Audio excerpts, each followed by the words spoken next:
Chers compatriotes, comment sincèrement penser avancer dans un pays où les hommes qui sont censés protéger les populations et faire respecter nos lois respectives sont devenus les hors-la-loi, comme les Aba Tangandi, où c'est le ministre de l'Intérieur du Cameroun. Ces bandits de grand chemin que le roi Biya a recruté pour massacrer les anglophones dans les régions anglophones.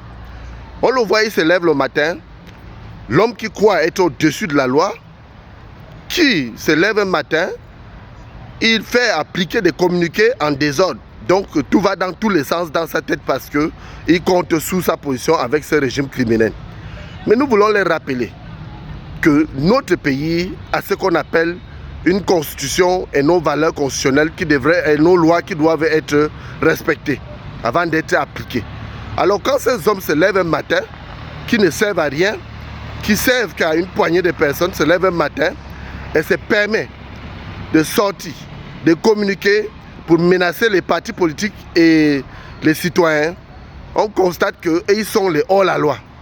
Alors quand un État qui est censé servir, un gouvernement qui est censé être au service de sa population devient terroriste, alors le citoyen peut aussi révolter et le citoyen peut aussi devenir terroriste.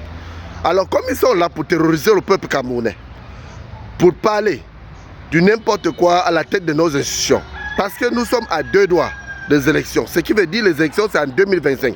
Mais il se lève un matin, il abolit les partis politiques de lui-même, bon, il arrange sa position personnelle autour de ces régimes criminels, tout simplement parce qu'il veut continuer à assurer son propre intérêt égoïste en mettant en garde les institutions, en marchant au-dessus des institutions, en mettant en garde certains partis politiques.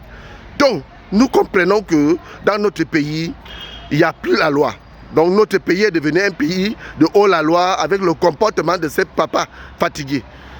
Le comportement de ces grands bandits de chemin qui sont autour de ces papas fatigués. Parce que quand on regarde à Tangandi, on regarde son parcours, on sait que c'est un vieux prisonnier, il ne sert à rien. À part menacer les Camerounais, tuer les Camerounais, donner les ordres, qu'on assassine des Camerounais, il n'y a rien d'autre qui peut apporter au peuple camerounais. Alors, à Tangandi, je m'adresse personnellement à toi.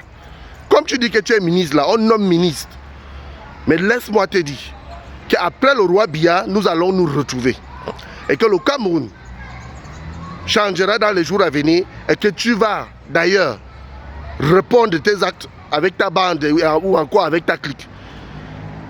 La vraie justice sera appliquée dans ce pays-là. Comme tu passes tout son temps tu te crois au-dessus de la loi, tu te lèves un matin, tu parles sous les hautes institutions des chefs de l'État comme si tu étais le seul qui parlait avec ce papa fatigué qui a déjà perdu tous ses sens. Tu vas répondre de tes actes à Tangandi. Tu n'as pas fini de tuer tes frères anglophones dans les régions anglophones. Tu n'as pas fini de commanditer les maîtres. Tu continues à penser que tu es au-dessus de la loi. Tu te lèves un matin, tu sors de communiquer comme quelqu'un qui fumait le chanvre ou encore quelqu'un qui vivait sous les stupéfiants. Donc moi, je voudrais d'abord te rappeler qu'en tant que Camerounais, nous n'avons pas besoin de ce genre de comportement ou encore de ce genre de personnes à la tête de nos institutions. Et je te répète, à Tangandi, vous allez répondre de vos actes. Vous n'êtes pas au-dessus de la loi. Ce pays est à nous tous. Et quand on regarde bien, c'est vous-même les étrangers dans ce pays. Parce que les vrais Camerounais ne peuvent pas massacrer les frères. Les vrais Camerounais ne peuvent pas se lever un matin et ils donnent les communiqués pour nuire aux citoyens ou encore aux partis politiques de son pays. Nous allons nous retrouver après 2025. Nous allons continuer à demander la libération de tous les détenus politiques sans délai ni condition. Vivre ensemble et vivre mieux. Et le retour de nos frères et sœurs anglophones qui ont été exilés, dont tu es complice. Et le départ de ce régime criminel dont tu es membre. Nous vous remercions.